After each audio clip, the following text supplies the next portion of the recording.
Welcome to Birth as We Know It, a podcast that is dedicated to recognizing the many different ways that birth unfolds.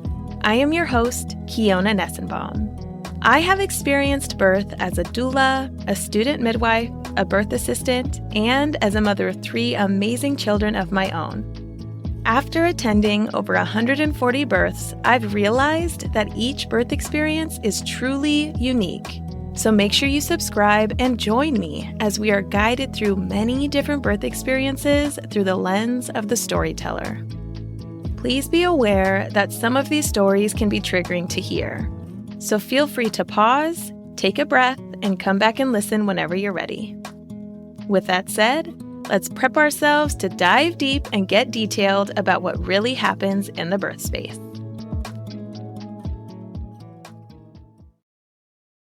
As a reminder, this podcast is intended for educational purposes only and has no intention of giving or replacing any medical advice. All advice that is given on the podcast is from the personal experiences of the storytellers. All medical or health-related questions should be directed to your licensed provider. Before we dive into this episode today, I have an exciting announcement. Your girl, Kiona Nessenbaum, is back in the birth space as a birth doula. So if you are local to the greater Seattle area and in need of some birth doula support, please reach out. I would love to support you as you transition into parenthood. To learn more about this service, you can go to birthasweknowitpodcast.com/doula. Another service that I'm offering is called Labor Prep from a Doula Perspective. Now, this can be done virtually or in person, so it's also available to those that are not local to the greater Seattle area. What this is a 2-hour info session where you and I connect and talk about the best ways to prep for your labor and to inform you of what your options are.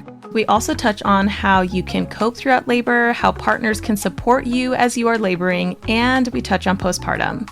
So if you want to learn more about this service, go to birthasweknowitpodcast.com/labor prep. All right, let's dive into this episode. Hello, everybody, and welcome back to the Birth as We Know It podcast. Today, I will be talking with Sierra, who is going to be discussing her birth story of her daughter, Ember. So welcome, Sierra. Thank you so much for coming on today. Hi, thank you so much for having me. I'm super excited. Yes, I am very much looking forward to this and diving into your story because there's a lot of details that I'm sure people can relate to. Yeah, I hope so. I hope it's enlightening for some. Yes, absolutely. So let's go ahead and start off at the very beginning of when you first decided or found out that you were going to become pregnant. So in 2020, my husband and I kind of decided like, hey, let's go ahead and start trying. And at the time I had almost zero birth education. I was not involved in the birth world whatsoever. So I really did think it was just try and go, right? And so we had tried that first month, didn't get pregnant. I was devastated. And then I became quickly obsessed with tracking all things basal body temperature, looking at all of your ovulation, just everything on the apps. And it took us about 8 months to finally get pregnant again, almost a year. We never sought any outside resources through fertility or anything like that. I became pregnant. I was super, super excited about becoming pregnant. And at the time in 2020, obviously, COVID had just started really kicking up and my husband wasn't even allowed at the doctor's appointments with me. And I had went in for my first ultrasound and everything looked good, but baby's heart rate was a little bit low. And they just kind of said, well, we're still early. That can happen. Don't freak out. Everything's okay, but we'll have you come back in a week and we'll check again. And of course, I go back in a week and the whole time, that whole week, I was just a mess. I just felt it almost innately inside of me, something didn't feel right. And I felt like things were wrong. I almost went to the emergency room just thinking I need a confirmation that something isn't right. But when I went back that following week, baby didn't have a heartbeat.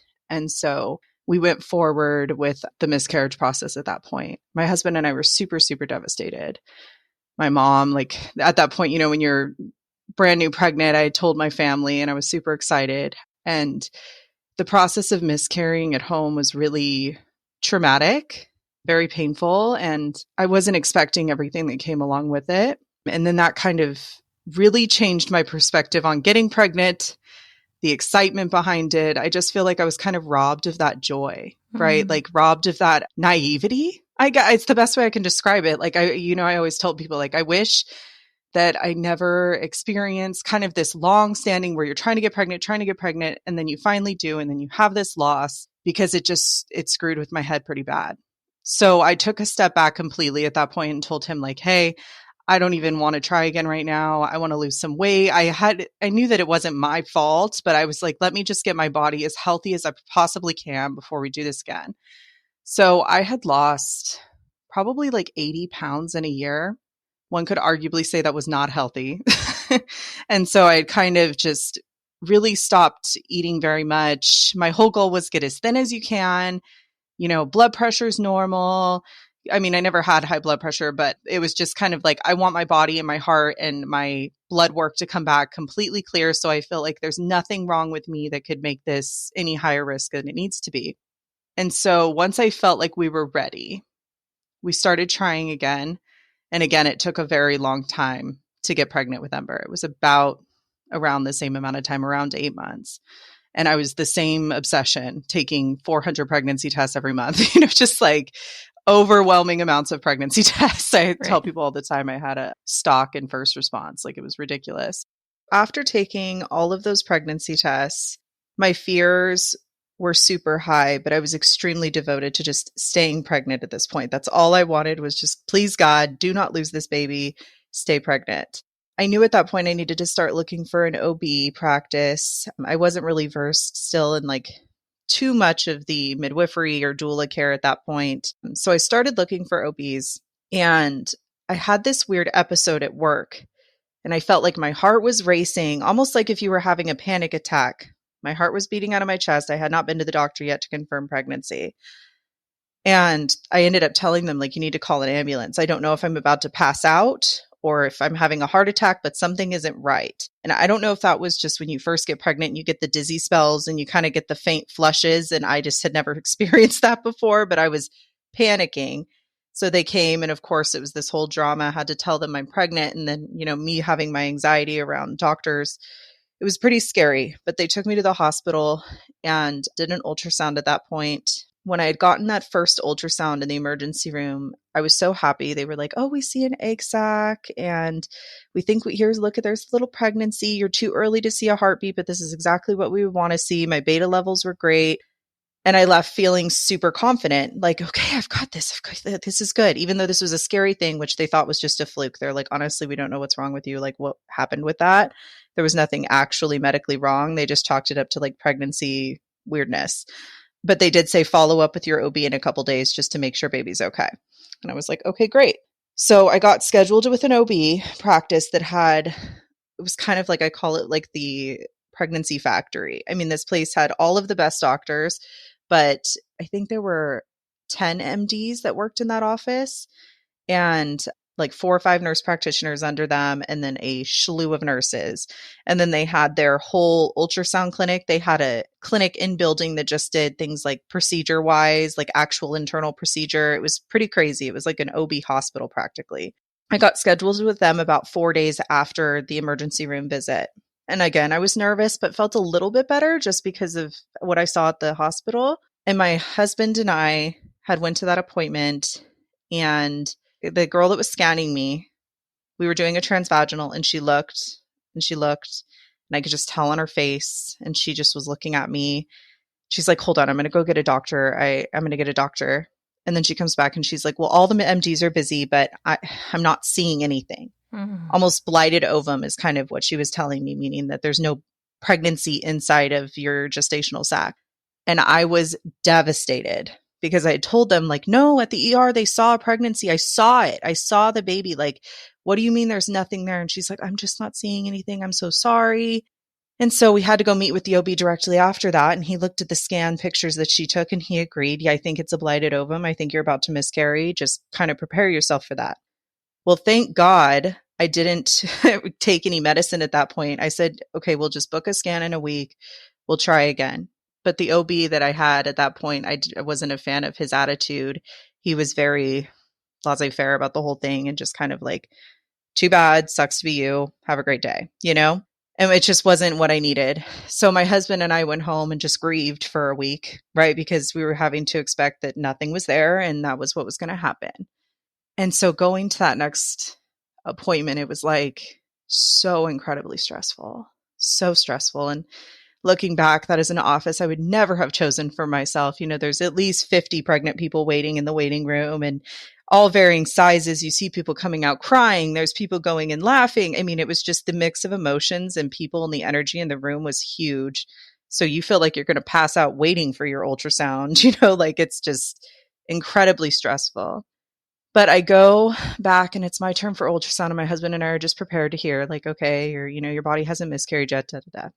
Well, she does the transvaginal, goes in first thing. She sees not only just a full-blown little nugget baby, like a bean-sized baby, but a heartbeat immediately. I could see the heartbeat without her even reading it. So I just started bawling, and I'm like, what? Like, what are you talking about? Like, they just told me that she wasn't there. And the ultrasound tech didn't have much to say, but she was just like, oh, congratulations, heartbeat's good. I think our heart rate at that time, I was about 6.5 weeks, and it was like 140. So I felt pretty confident. And we met with the new OB, and he was fantastic. And he was just very blunt and said she messed up the ultrasound. I'm looking at the images prior, and I would not have taken those images. I would have called for somebody else. I don't think she was capable of taking an ultrasound that early. She might have been a newer tech. And it just was like, it's wild people can do that to somebody, like the stress that caused. So then started my blood pressure issue, right? And that kind of led into this ongoing white coat hypertension diagnosis throughout my pregnancy. When I first started going to OB appointments, it was like if I even saw the blood pressure cuff, I would get this anxiety-ridden fear over me. And my blood pressure is normally very, very normal. And in office, it was anywhere from 135 over 90 to, on a really bad day, like 150 over 100. And if I would lay there for 5 or 10 minutes, it would go down substantially every like 5 or 10 minutes if I was laying down in a quiet room and things were calm. But even the stress of being in that huge clinic, none of the nurses know you. So you're having to re-explain everything. Every time you get your blood pressure reading, it's in front of the entire waiting room. Everyone's watching you do it. They would tell you, oh, that's high. Like every time it was like this stressful situation. And I just fed into that, and it was like, I would be sitting there sweating, visibly shaking. They're taking my blood pressure. And I'm like, this isn't baseline for me. Like, right. I don't normally just sit here and shake and sweat. So I'm going to assume it'll be a little high. My doctor was understanding. He had me on a low dose aspirin, but he was more on the medically inclined side, less on the mental health side. And he just had said, I will want to induce you if this continues. I wasn't completely against that because I didn't really know any different at the time, but I was just hyper fixated on blood pressure the entire pregnancy. I mean, he had me taking it at home at least 7 times a day. And I think part of that was due to my weight because I am an overweight client. And so there was a little bit of, I don't want to say mistreatment, but he had me focusing on it a lot more than other clients maybe because he had this predisposition that something could go wrong because of my weight. Even though blood work was always completely normal. My gestational diabetes test after an hour came back at like 73. Like I was completely healthy and my blood pressures were never high at home. So I guess we can fast forward a little bit to right around the end stages of my pregnancy. I was about 37 weeks. And I think everything had just gotten really anxious in general, baby's coming and you're worried about the house and washing all the stuff. And my husband and I were just kind of having a little date night together. And I just said, you know what? I feel a little weird. I'm going to go lay down. And looking back, it was probably like a mini panic attack. I don't know what was happening, but I took my blood pressure and it was high at home. It was 140 over like 100. So I told him, I was like, okay, I'm going to lay in bed. If it stays high, then we'll deal with it. We'll go to the hospital. We'll figure it out. Thinking, I'm not completely out of the woods of getting preeclampsia. Nobody is, right? And I'm definitely at that stage in my pregnancy and I'm not completely naive to that, right? So I wasn't avoiding care, but it wasn't fun to deal with. And I took it a couple more times, but I think I'd freaked myself out good enough that it stayed high. And so he just said, okay, let's go, screw it. Let's go to the doctor. So we went to the hospital. I got checked in. The nurses were incredibly sweet and they were just like, let's check it and you're okay. Like, let's just keep a radar on it. Mainly asking me, have you been prescribed any blood pressure medications, right? Like if I hadn't been treated for blood pressure, they weren't as concerned.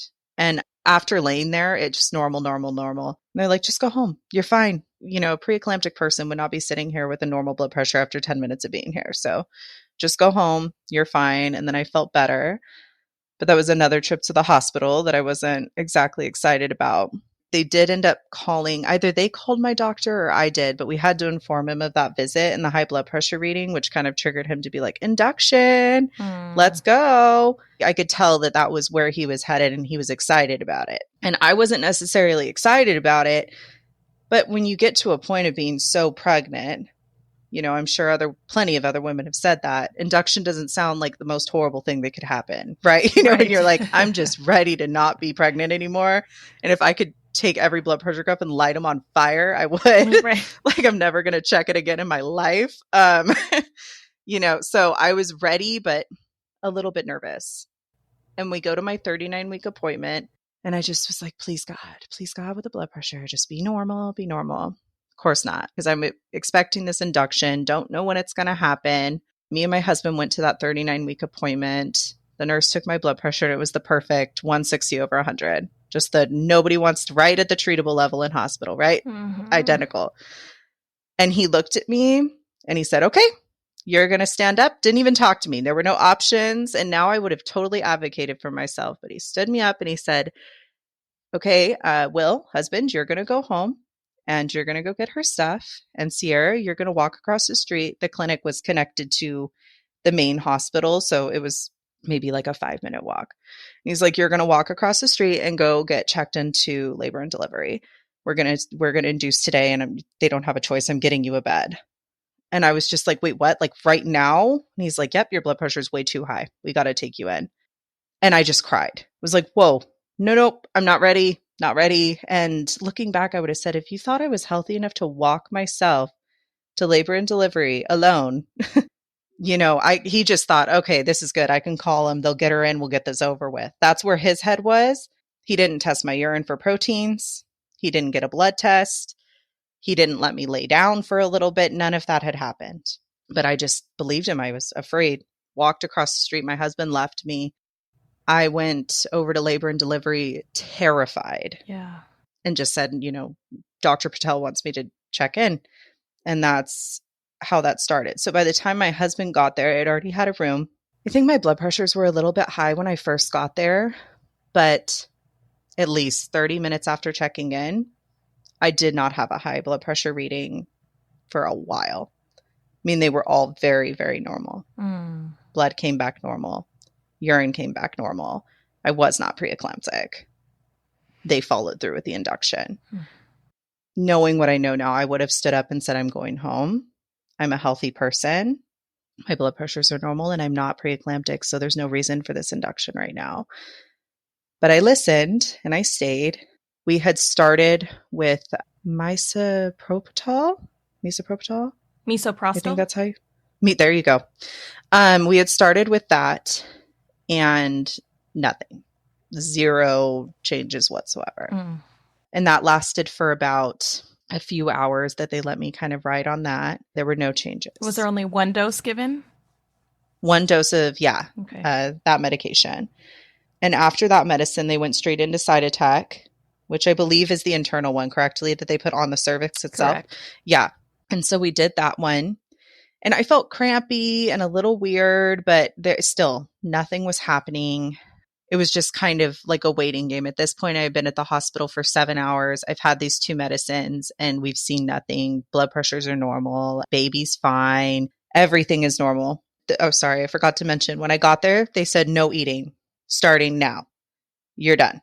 Wow. When was the last time you ate before that moment? I don't even remember, to be completely honest. It was probably sometime that morning, right? So they said no eating. You can drink water, but that's it, right? Like you're done. So after the Cytotec's been in for a while and that's not working, the OB comes in that's on call. And the way this hospital worked was that place across the street that I was at, all of those doctors were on call every 36 hours. So you never had an option to see your OB unless you were lucky and they were there on call. But otherwise, it was just, you know, this rotating sphere of doctors. So I had met this guy before, but didn't know him. He didn't know my case. I just knew of him. And he walked in and said, okay, well, we're just going to start Pitocin. We need to get the show on the road. You're a high blood pressure client. Everyone kept calling me that, like a high blood pressure patient, high blood pressure client. And even the nurses found it strange because they're like, she doesn't have high blood pressure.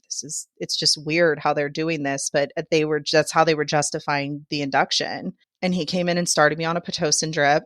And once you're on Pitocin, you can't leave your bed. You're not allowed to walk around, or at least at that hospital, you can't. You had to lay there, and you were only allowed to drink water. Wait, they're making you stay on the bed when you have Pitocin, not an epidural, but a Pitocin. Wow, that is because not common. They justified it saying because I'm a larger mom, they were having a hard time with heartbeat readings. Oh God, I am sorry already. No, it's so bad. It's so bad. Oh gosh. And so I'm like, do you guys have mobile monitors? And they were like, they'll move around too much. Like, and I'm not a massive person. I think at the time of delivery, I'm 5'6", 5'7", and I was around 240. So I'm not massive, right? Heavy, but whatever. And I thought that was so weird that they just wouldn't allow me to move or do anything. For their convenience, for ease. 100%. It was for their convenience. Okay. And so we're on Pitocin for a good 8 hours. They kept increasing it 2 milligrams, or I think that's the dosage is by milligrams. They kept increasing from 2 milligrams up, and I know 20 is as high as it goes, at least at that hospital. And I was contracting, but I was not dilating. My body was not ready. I was barely effaced. Baby was head down. She was in the right position, but she was high up. She just wasn't ready. And I was so tired and I was so hungry. At this point, it was definitely the next day just to keep me on track. I was in the hospital for a total of 5 days. I was induced for 3.5 of those, almost 4. So by the next day, the doctor comes in. I'm a mess. I haven't eaten. I am sad. I'm scared, all of the things. And it's still COVID. So my husband was the only one allowed in there. I wasn't allowed to leave the room. He was allowed to leave to go get DoorDash food from downstairs, but that was about it. Nobody else was allowed in. I couldn't have even a birth supports provider if I wanted it at that time, which was hard on him too. He was the only one there with zero knowledge of birth education, just trying to do his best. And the doctor had come in. At that point, I was on 18 milligrams of Pitocin with no change to my cervix in 12, 13, 14 hours.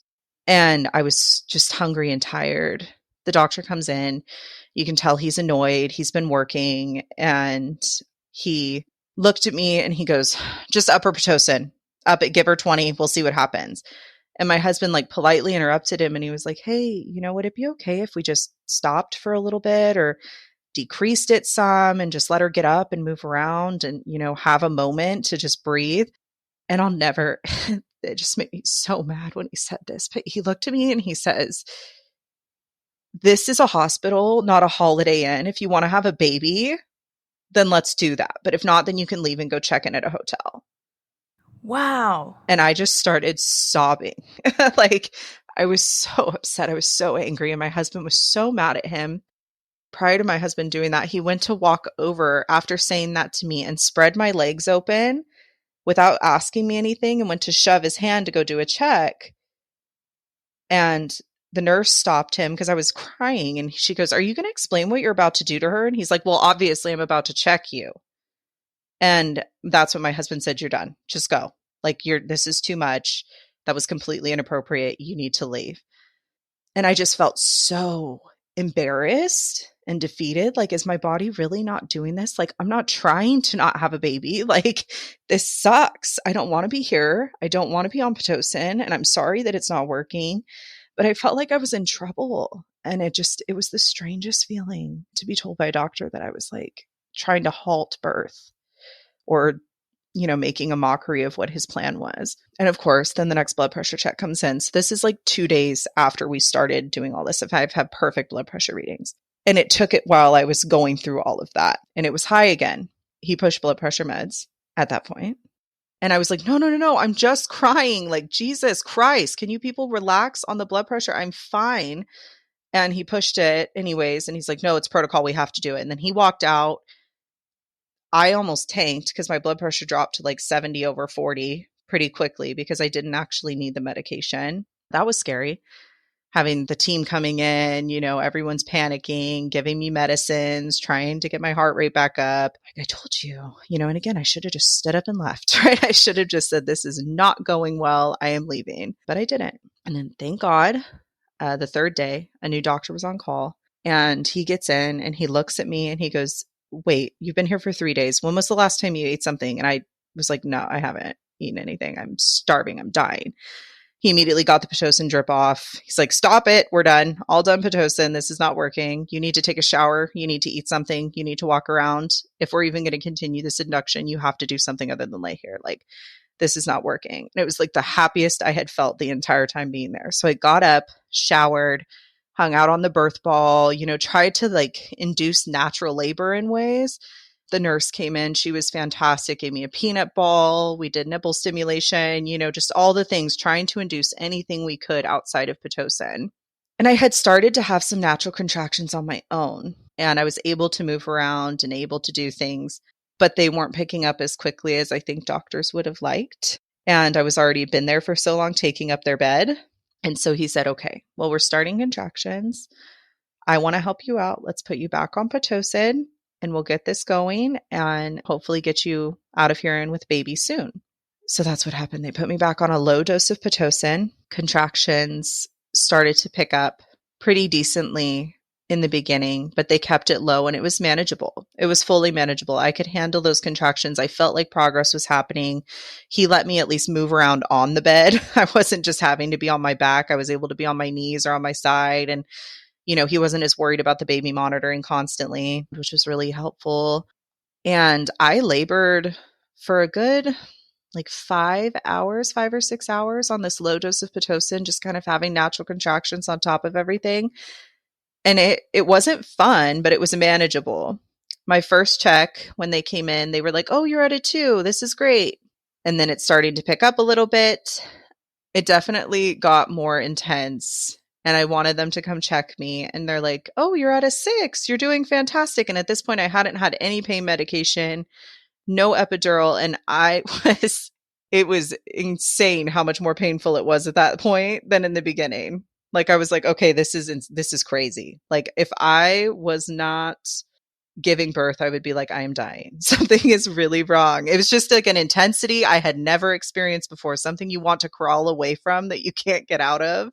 But I was managing okay. They came in and turned on more Pitocin. They upped the Pitocin, and then it became, I was suffering at that point.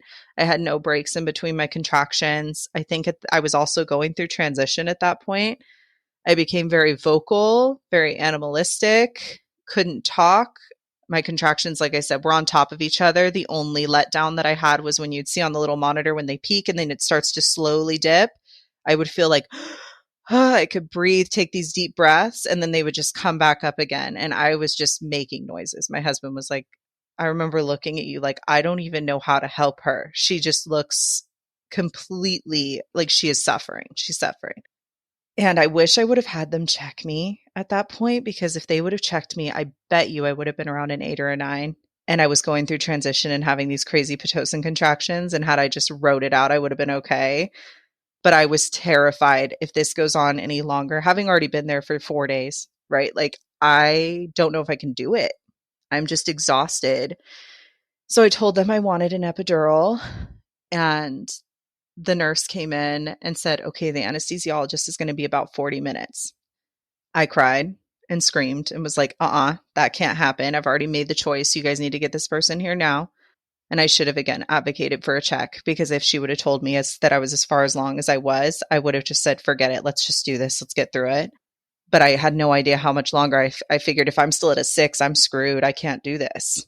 So by the time the anesthesiologist came into the room, I was a mess. I am shocked they even gave me an epidural. I'm shocked they didn't check me and say like, oh, we should see first. Like, she looks like she's in proper labor, right? She's ready to have a baby, but nobody checked. And I had to get an epidural. I'm shocked I was even able to sit still for the needle going in. I mean, it was at a pretty rough stage in labor that I got the epidural. when you get an epidural, they tell you there's a risk of your blood pressure dropping. That definitely happened. And so, going through that and you're all woozy, whoa, immediately after getting it. And I remember they had to push some medications because my blood pressure was dropping, but it ended up not being a crazy big deal. The anesthesiologist fixed it pretty quickly. And she didn't give me a full epidural. She said that I still want you to be able to move your legs and feel pushing. And I don't know if it was because she could tell how close I was, but the pain was not gone. I still felt all the contractions. I was less feral feeling. I don't know how else to describe it. I was able to kind of breathe a little bit more and, took the edge off. Just focus. Yeah, it took like the edge off that's a great way to describe it. It took the edge off. So I'm laying there and time is so blurry. And I asked my husband, I'm like, how much time it went in between me having the epidural and having the baby? And he's like, it wasn't much. Like, I remember you kind of laid there for a minute. The nurse came in, brought you a peanut ball and said, you need to labor down, meaning that I was fully dilated. They had checked me at some point and it was probably right after I had gotten the epidural and I was either a 9 or fully dilated. And so she flipped me on my side, put the peanut ball in between my legs and said, just chill like this, labor down. Let's wait for the doctor. I laid like that for probably 40 minutes. And I told my husband, I'm like, you need to call them in here. Call them in here. I feel like I'm going to poop myself. There's something coming out of my booty. That's what it felt like. I'm like, that's what they say is the magic term, like, or, the way that it goes. Please call them in here. The nurse comes in and she checks me and she's like, oh yeah, yep, I see that. You are fully ready to go. We need to get this show on the road. Like, let's call the doctor. And when the doctor finally comes running in, I look and I saw that it was my OB. He was the one that happened to be on call. And I was like, funny seeing you here. And he looked at me and he goes, oh my God, you are still here? And I'm like, uh-huh. But yes, I'm still here. And he just went, wow, this must have been really hard for you. And he went down, got in position. I was immediately like, I need to push this baby out. I didn't get coached pushing at all. The contractions, like I said, I could still feel them pretty well. The only thing that helped me from my birth course that I did take was push like you're going to the bathroom. Yep. Just push like you're going to the bathroom. You are taking the biggest poop of your life. And I said, I heard that. And so I just tried and I pushed with everything in me. And she was out in maybe 3 contractions. Wow. I mean, total push time, I think, was 5 or 6 minutes. It was very fast. And my OB was great. He's down there. You're doing amazing. Like, God, Sierra, keep going. You're killing it. Like, he was giving me all the encouragement I needed. But it was like after all those days, it just was right over, Right. I was just so done and tired. I pushed her out and I just immediately was like, is she breathing? Is she breathing? I remember feeling so scared.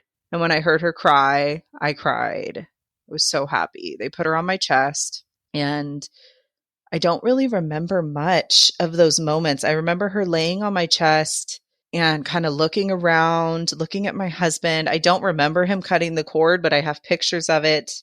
And I didn't know, unbeknownst to me, the reason I was losing all this memory or not being very aware. My OB is still down there. And all he had said was, I'm going to be going around in there a little bit. You're going to feel some things and I need to do some internal stitching. And that's all he said. And I just felt out of body. Like something didn't feel right with me, but I also had just been through this big experience. And when your baby's on your chest, there's something very healing about that. And she was like this little medicine that I needed, but I had no idea what was going on down there. I still don't know what fully happened. I know that my placenta came out relatively whole because I saw it and I didn't see any big chunks missing out of it. But at some point, he had his hand in me and he was manually evacuating my uterus, Ooh. which was not great, right? But he's doing that. My husband said, I remember like his arm being, right about here, and he's just scooping blood. Yeah. And you massive just amounts you of just blood. Showed like almost all of your forearm is right. How far that provider was up you. They're scooping. Yeah. They got to get up in there. And yeah. So he was scooping and my husband just said it was these huge clots and blood just coming out of you. And he's like, and I didn't know what to do because you have the baby. I'm trying to focus on you guys. But he said that I could tell you were bleeding more than I had ever seen someone bleed. That's for sure. at one point, the doctor had gave the bag of debris to the nurses, and he said about a trash bag. It was about half full with blood and clots.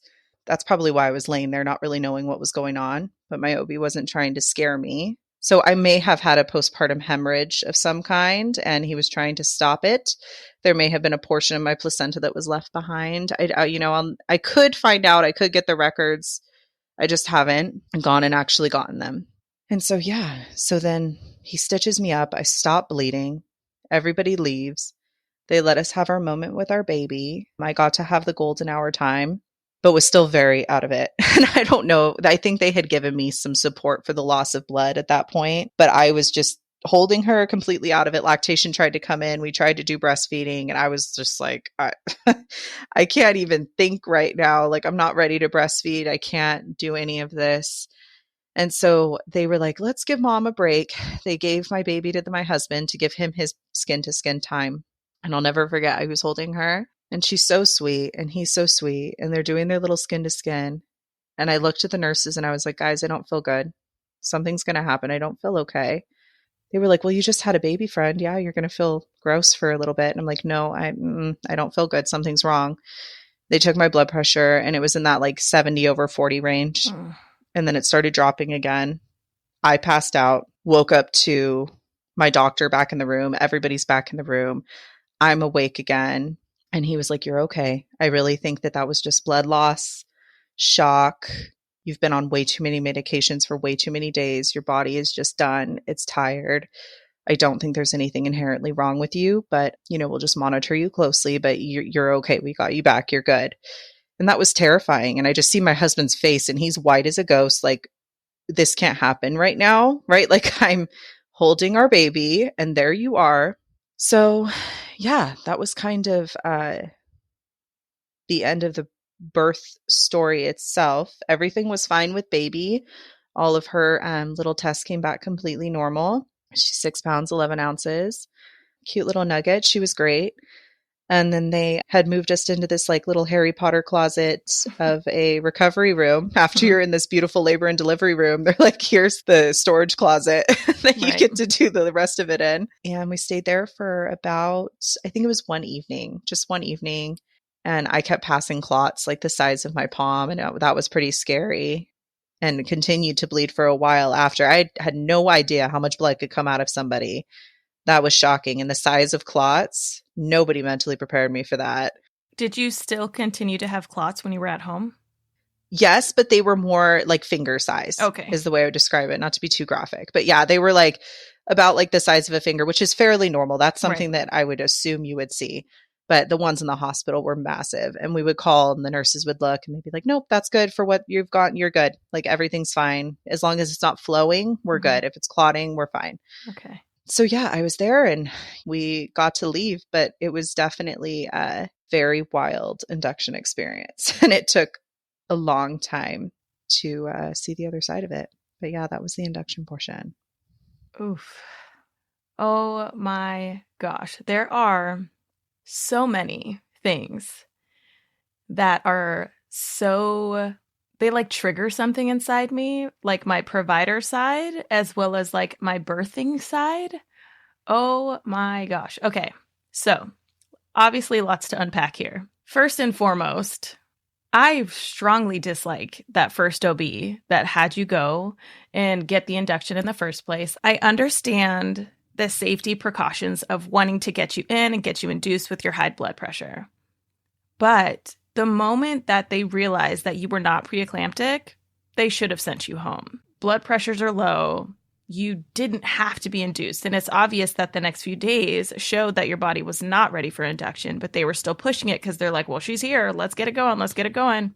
And for your provider to come in and say, this isn't Holiday Inn. Oh my God. I'm just thinking of what I would do if I was your doula, right? Like if I was in that room, Sierra. Yeah, 100%. Oh my God. Good for the nurse for saying something. And also your husband, you said his name was Will? Yeah. Good for Will as well, because Damn. And then for him to just come and spread your legs open without saying a damn thing. I am pissed right now. I am No, so... yeah, and it was so bad. It was so bad. I did write a formal complaint to the medical board. Good. For what happened. Yeah, good. Because I did go through with that. You were so emotionally and physically vulnerable. And a few days, it was obviously the end of his shift. He's tired. 36 hours also is a hella long time to be on call. So I think that clinic has a lot of things to work around on how to make it flow better. They shut down. Good. Yeah. No more. Yeah. Good. Because there's a whole bunch of stuff that is in your story that I am just like, no, this is not the way to do things. So that provider, I just want to punch him in the face. I just want him to not do that. I don't want to say not exist because that's pretty extreme, but I just don't want him to. No, but he should not still be birthing babies if that's how he feels. Right. About the women that are pushing them out. Yeah. At least in this realm. He needs to do like a something to where he's not on call like this. He should be a family practice doctor or something. Exactly. But for the other provider to come in and say, yep, we're stopping this. Let's pause. You need to eat. And then let's kind of refresh, take a shower, do things, change it up a little bit. Good for him. That's a really good thing to do. It like resets things, right? And then your body started doing things a little bit on their own. And then when the Pitocin came in this time, your body was responding to it better. All of that is great. Now, I'm going to jump forward a little bit and go to postpartum. Based on the description that you're giving me, you 100% hemorrhaged postpartum, and the blood pressure drop is also proof of that. In my medical brain, I am not a licensed provider, but based on the studies that I've done, the studying that I have done, I would say you absolutely hemorrhaged postpartum. And even from a personal side of it, that sounds a lot like my postpartum with my son, because I also fainted postpartum with my son. So when you were saying that, I was like getting triggered and getting emotional. And I'm like, this is not about me right now. But I basically saying I can relate to that feeling of I don't feel right. And a little irritated about the nurse's comment of like, of course, you just had a baby. Like, you're going to feel weird. Like, and I'm like, no, you know, when you feel like you're like dying, right? Like something is severely wrong. Like that's kind of where I'm at, right? Like, right. Right. It's not oh, my tummy hurts. Right. Like, exactly. And like, you just had so much blood loss, and I'm happy to hear that you had the epidural, at least like a partial epidural, to go through that manual. For the scooping. Yes. Oh, that I would have probably passed out just fully, but absolutely. And not even from blood loss, but that on top of the pain that you would experience. The pain would have been insane. Yeah.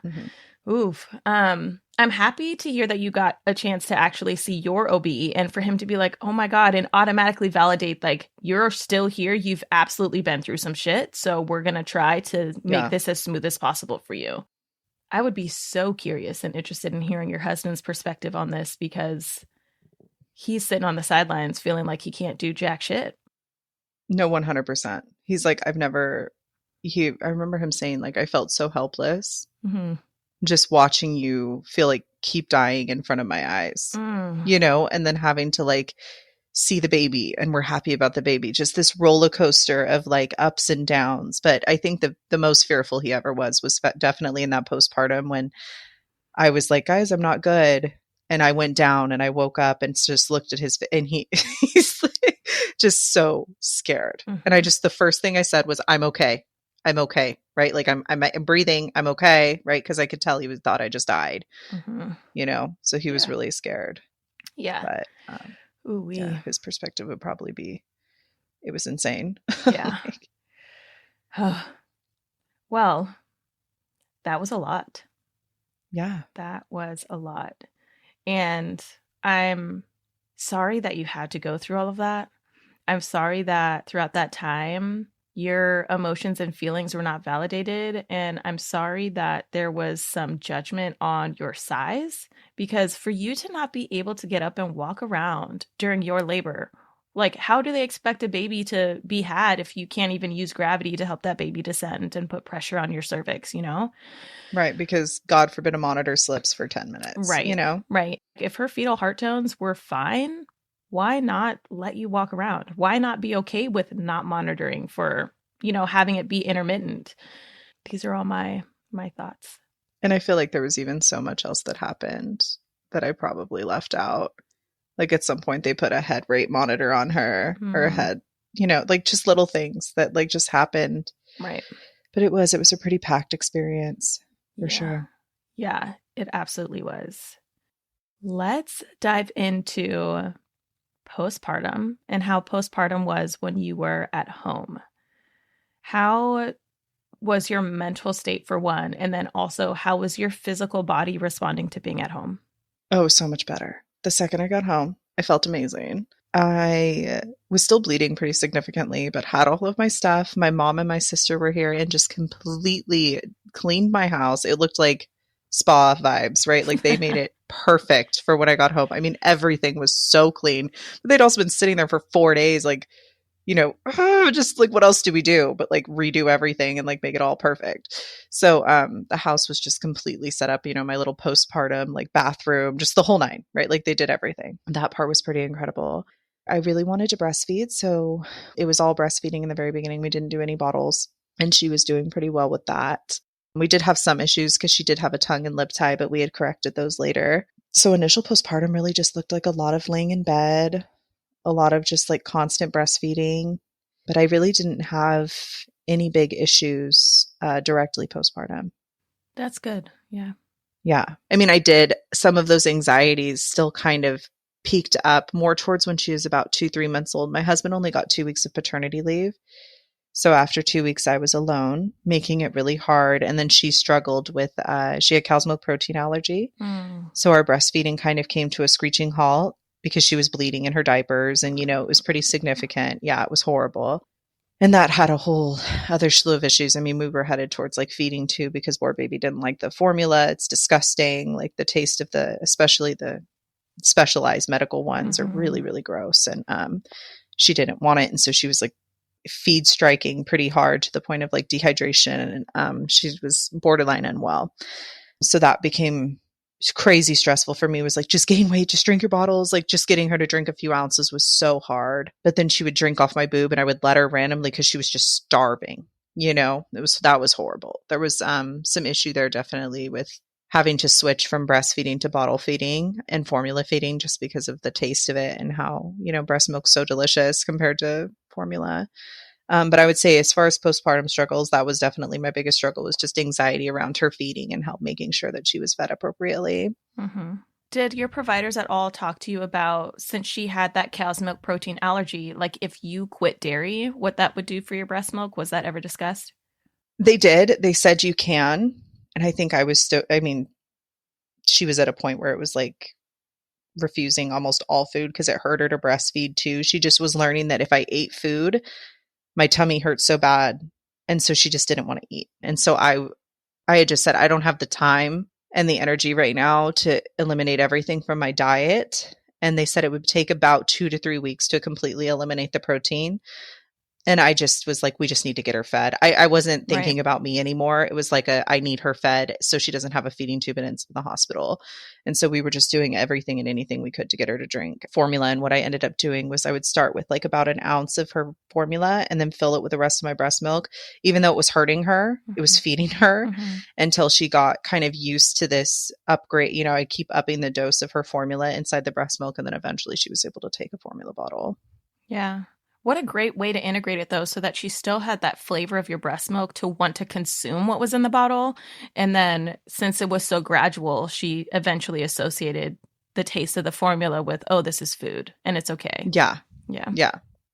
That's kind of how we had to do it. And it took a while. That was a rigorous, long process. But, about at, I would say 7 months, she was totally fine. Then she was bottle feeding and living her best life. gaining weight, doing all the things. She was good. Mm-hmm. And so since she had that cow's milk protein allergy, did she not eat dairy when she was eating solids, or did her body adjust? Initially, we had to refrain from any dairy intake. So it was a lot of like avocado and, full fats and other ways. But it's hard when you think about feeding a baby. They need a lot of fat and protein, and a lot of that generally comes from animal byproducts. Mm-hmm. And so when you're like trying to avoid feeding your baby any type of animal byproducts, it is kind of tricky. She was vegan. Pretty much. Yeah. Even now, she still drinks a pea protein milk, Mm-hmm. but I'm cool with that because I don't even drink regular cow's milk. It kind of freaks me out a little bit. Right. And so she drinks this like pea protein Ripple Kids milk, and that's been great. It tastes really good. But she can have some yogurts. There's some things will hurt her tummy, but for the most part, she's outgrown the significant hardcore, like there's no more bloody stool or anything. She'll just be really gassy and, she eats too much of it. Mm-hmm. Okay. Well, I want to dive a little bit more into your mental health side of this, just have a small discussion on it. You did say that there was some anxiety that you carried. What did that look like for you? What did it look like to have that kind of anxiety in the postpartum time? That looked like constantly Googling everything. Mm. That looked like waking up 100 times a night to make sure she was breathing. My obsession with keeping her alive, I think, was overwhelming. And I know for a lot of women, it is that way, right? Like even when they first have a baby, it's like every little noise they make and then they're sleeping and they sound like crazy, but mine was next level. Or sleep schedules, if she missed a nap or God forbid she missed a wake window, I was panicking. I couldn't, like we got to get her down. If she doesn't go down, it's going to be 3 hours. And then she's too I was just I wrote down every ounce of milk she drank. I wrote down like all the things, right? So I just hyper fixated on educating myself on all of the things, baby and health, logging every little thing that happened and just letting that make me feel like I was less of if she would only drink 2 ounces instead of 3, I would just sit there and cry and feel so bad. And I feel bad for her because it really did rob me of that beginning stage, that first few months of her life. I was just so anxious that something was going to go wrong. And I never had time to process everything that happened. And that's kind of what that looked like postpartum, was like every little thing. I would be worst case scenario. How do we fix this? Oh my God, the sky's falling. Right. And that was also a lot for my partner and for my family because, I'm just constantly afraid. I mean, I enjoyed parts of it. It wasn't like I just sat there shaking all day, but, like I was enjoying my life. But I think when things weren't going as planned, that was a lot more challenging for me. Yeah. Around what time in your postpartum did you feel that anxiety kind of lifted for you? Because the feeding struggles, once that happened and that was actual real fear, that just kicked everything up a notch. Mm-hmm. But I had to go back to work when she was 4 months old and she was at a daycare full time. And I think that as shitty as it was, and I wish I didn't have to, I think it was healthy for the both of us because I needed to be away from her for a little bit just to realize that not only can someone else take care of my baby and feed my baby if they need to, but I can be something other than this, right? Like this, it just needed to get out of my freaking house, honestly. And being able to see on the app, like, oh, she just drank 2 ounces of formula at school. It's like, it was just very healing in a lot of ways, like having somebody else take care of her, as crappy as it was, and sitting at my desk just crying. It was good that I got to experience a release a little bit from being a mom for moments. But I really didn't fully feel like myself again until she really started eating mainly solids and we got away from the bottle, because she never was a big fan of her bottles. Like she would do it, but she was not a fan. And granted, like her formula tasted like absolute garbage. So like I'll give her that. It was disgusting. But when she started eating full-blown solids, it helped. I mean, realistically, like even now, if she gets really sick and doesn't want to eat for 4 days, it's hard for me not to panic. Like, be like, just eat the food. Like, you're like so stressed. And like, I have to tell myself, like, you're being a little crazy. So I actually did get a therapist and I've been working with her, and she's pretty fantastic. I found her on Grow Therapy, which is this cool like online service that you can click different types of providers that you would be interested in. So she specializes in prenatal and postnatal anxieties and like runs women's groups and things like that. And so we meet virtually, and she's been a really big help because I actually did just find out that I'm pregnant again. Congratulations. I know, which is crazy. But we're about almost 8 weeks now. Okay. So I have my first real ultrasound on Tuesday.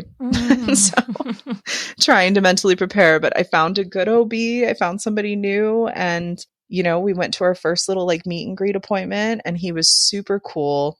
Loves doulas, loves midwives, advocates for home births. Like, he's just one of those guys that seems like I'm not going to worry till I have to worry. Just everything I needed, even with my blood pressure. It was a little high, obviously. Like, I'm never going to get past that. That's my new thing. That's who I am now at the doctor and what I'm going to be. And he was like, you know, if it keeps happening for liability's sake, if you die, I don't want to get in trouble. So we'll just keep checking it, and I'll send you to go get blood work and urine. And if it comes back clean, I don't really care what your blood pressure is. And it was like, where have you been my whole life? Right. Like, that's all I needed. Like, I'm not saying you guys can't check everything, and, you know, I'm not declining care. I'm just, don't treat me for something I don't have. Right. You know? Mm-hmm. And so we're still very early in the game, and obviously I don't have a crazy easy time carrying, so I'm trying to stay positive. But Tuesday we'll find out. And I got myself a doula. I hired a doula this time. Beautiful. You know, just trying to do it a little bit more calmly. So hopefully the anxieties will be supported a little bit more in that. Yeah. And, you know, I'll have somebody in the room like you going toe to toe with doctors if we need to. Right. Yeah. Like absolutely not. We're going to redo that. Right. Yeah. Which is what I need. Mm-hmm. So yeah, that's kind of full circle. But yeah, she's 2.5 now, and she's amazing and healthy, and I'm relatively healthy and now newly pregnant, and just saying a prayer, because I told him the one thing I don't want is what I did last time. Right. We are not doing that again. Mm-hmm. So yeah. But it's being educated is so helpful, and listening to podcasts like your podcasts, and, you know, there's a few others that are great too. And I would just say for any pregnant women, just educate yourself with the right resources.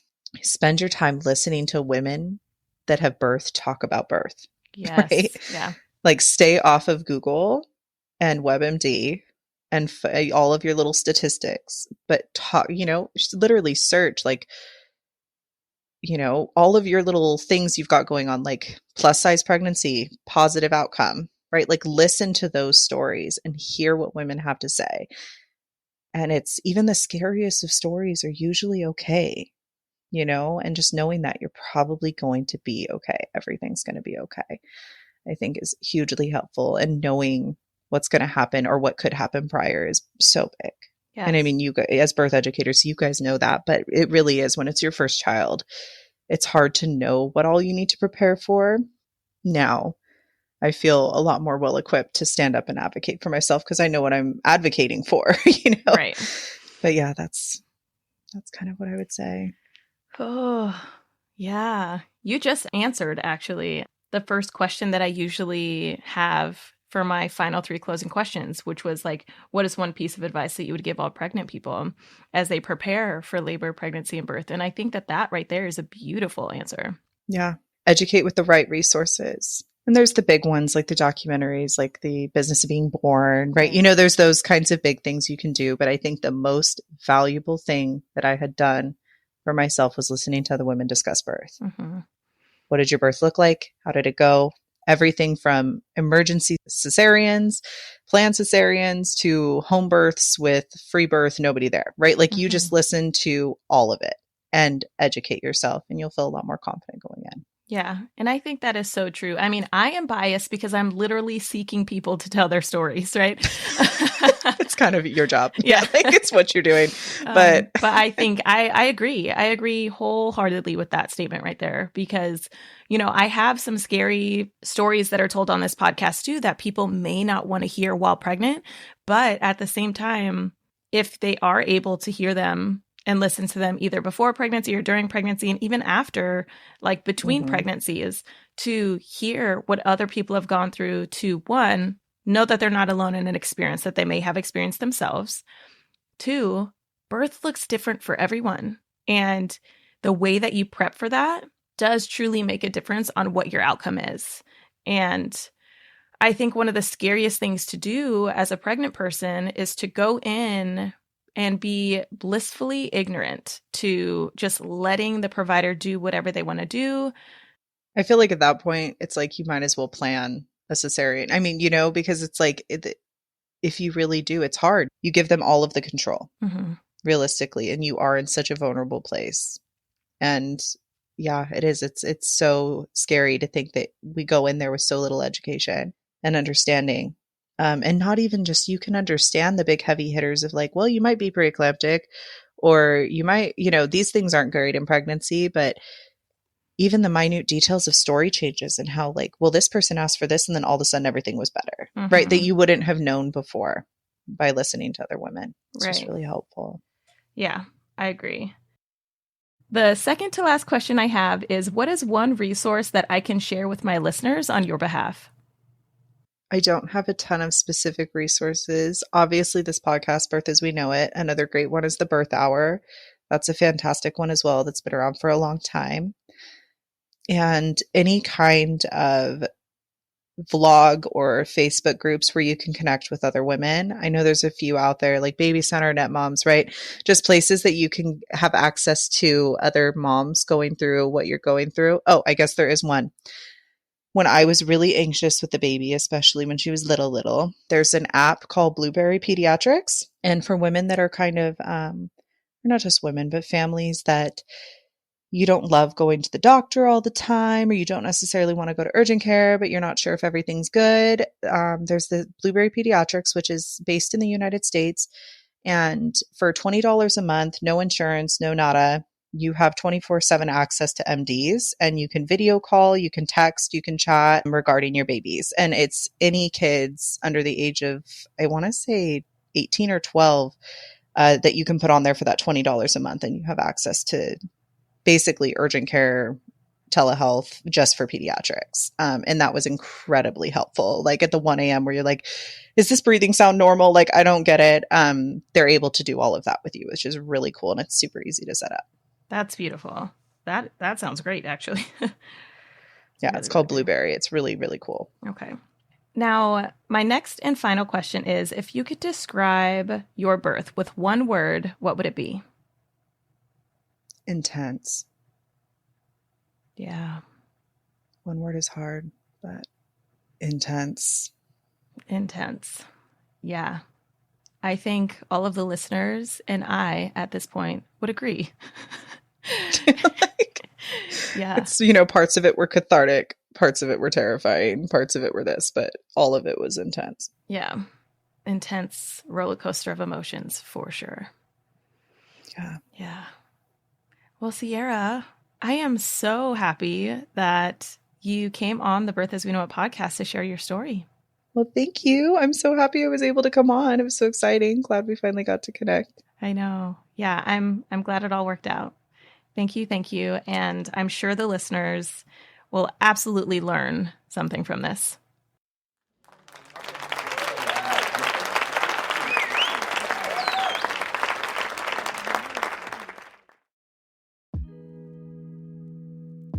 Listening to this episode with Sierra was actually pretty interesting for me because I had a lot of emotions, as you might be able to tell, but I'm happy that Sierra had a good outcome from her birth experience. I also know that she learned a lot in the process, so when it comes to birthing her baby this time around, I know she's going to make some different decisions. Sierra, thank you so much again for sharing your birth story with us, and congratulations on baby number 2. If you want to see pictures of Sierra and her family, you can go to birthasweknowitpodcast.com/83. And if you want to hear another interesting episode, I would tune in to episode 69 with Nicole Bulow to talk about her experience with a loss of miscarriage, as well as having the experiences of a hospital birth and then a quick last-minute home birth during COVID time. And don't forget, I am actively practicing as a birth doula right now. So if you're in need of birth support, feel free to reach out. You can do that at birthasweknowitpodcast.com/doula. All right, friends, thanks for sticking around, and I will talk to you again soon. Bye for now.